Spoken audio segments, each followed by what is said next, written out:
I'm not the only kid who grew up this way. Surrounded by people who used to say that rhyme about sticks and stones. As if broken bones hurt more than the names we got called, and we got called them all. So we grew up believing no one would ever fall in love with us. That we'd be lonely forever. She was 8 years old.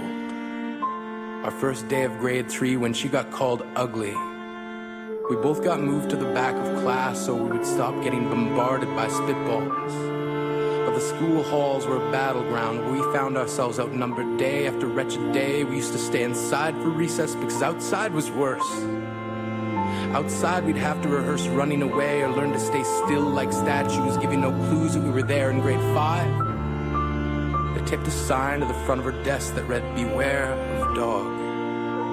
To this day, despite a loving husband, she doesn't think she's beautiful because of a birthmark that takes up a little less than half her face. Kids used to say she looks like a wrong answer that someone tried to erase but couldn't quite get the job done. And they'll never understand that she's raising 2 kids whose definition of beauty begins with the word mom.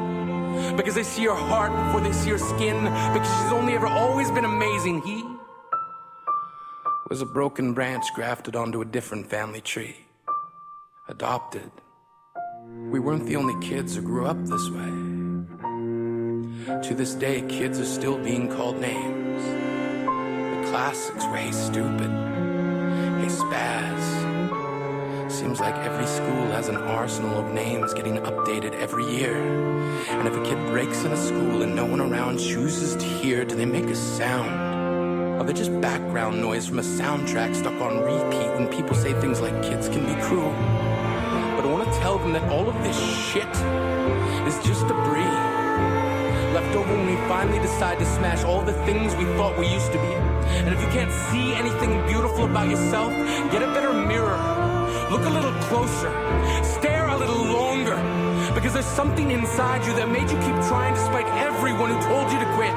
You built a cast around your broken heart and signed it yourself. You signed it. They were wrong.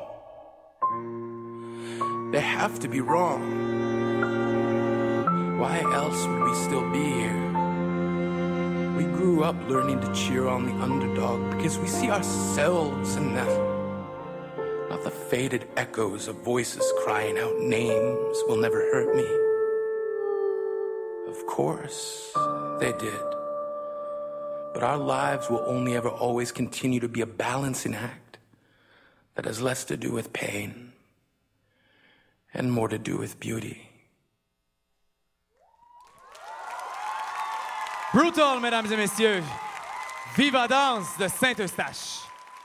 Yes.